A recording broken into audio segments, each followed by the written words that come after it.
Today ko lang gagawa ko ng sarmale. Yon yung traditional na pagkain ng mga Romanian. Pero this is only on my way o pagluluto. Hindi pa ako perfect sa pagluluto, but this is my way on how to make sarmale. So the first thing is naglagay ko ng mantika. Ay, nahuli. Maglagay tayo ng sibuyas. Maglagay tayo ng asin, pero nabatok yung aking sibuyas. Kasi umiyak yung aking anak. Kaya na. So, huwag kalimutan na maglagay ng asin. And dapat hindi siya mabatok, ha? Nabatok ko siya kasi umiyak yung aking dami. Maglagay tayo ng rice. Dapat yung rice, of course, is naugasan na to. And tomato paste. 2 kutsarita. Halo-haluin lang. Maglagay din po tayo ng tubig. Hayaan natin kumulo. Mawala ng tubig. Na ganito na siya mga palangga, yung nagmala na ba, wala ng tubig, pwede mo na ito siyang hanguin. Sarap lang yung aking giniling. Ito ay giniling na baboy. Ilagay na natin yung ating rice dito na may sibuyas.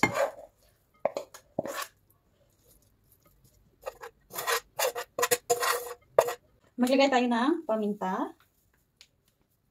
Ito siya, oh. Chimbro. So, maglagay din tayo. Boya. Asin. 1 pirasong itlog. Maglagay tayo. Tapos, halu-haluin lang natin. Ang bango niya. Dahil sa mga condiment. Para mahalo ko siya ng mabuti, is nagumamit ako ng plastic. Kasi wala akong gloves. Instead of gloves, gamit tayo ng plastic. Hindi kasi siya masyadong mahalo kapag kutsara ba yung gagamitin mo sa paghalo nito.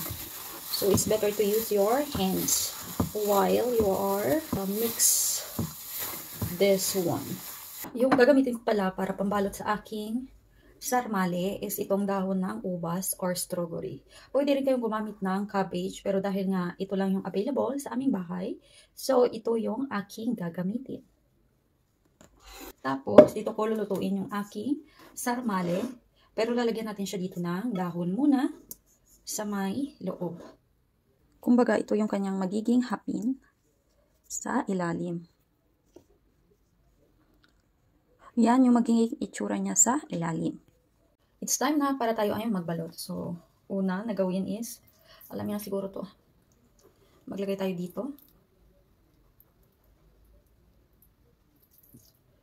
Lakihan ko na kasi kami lang naman ang aking asawa yung kain ito.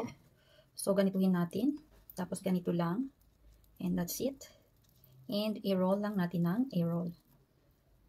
Oh. Ganyan yung kanyang itsura. Lagay natin dito. So, another one. Yung sarmale pala is hindi talaga ito nawawala sa handaan ng mga Romanian. Parang din sa atin Hindi pwedeng mawala yung pansit, spaghetti, yung mga ganong pagkain ba. Sa kanila ito, every time na may mga okasyon, hindi rin mawawala yung sarmale or yung sarmale sa kanila, lamesa. So, sa Christmas, alam na talaga to. Yung aming handaan. Kasi uuwi yung aking diyanan. O, diba?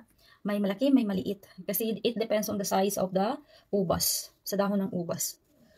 Ito na pala lahat mga palangga yung aking sarmale na nagawa. So, ilalagay ko na siya dito sa aking kaldero. Nagpalit pala ako ng kaldero. Kasi, konti lang pala yung aking sarmale na nagawa. So, dito, mas ka-size niya. So, ilagay na natin.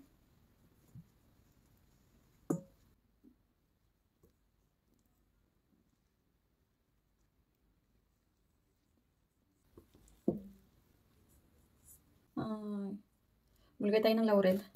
Pero wala na akong laurel po. Dahil konti lang yung aking dahon ng laurel, so maglalagay ako nito.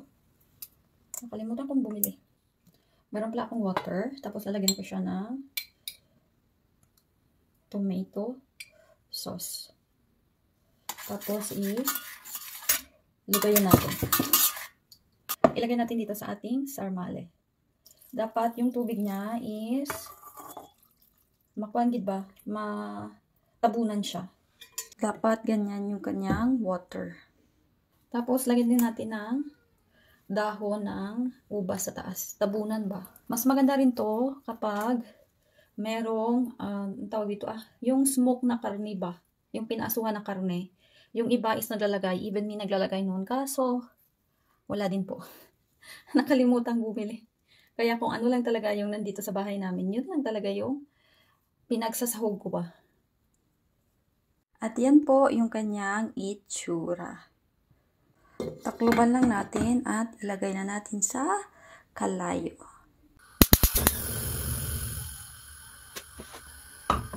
Yan na siya. Update sa ating sarmale. Charan, hindi pa siya luto. Still nagabukal pa siya. I think mga ilang minuto na lang and maluluto na siya. So ibabalik ko lang yung takip and maghihintay ako ng ilang minuto pa.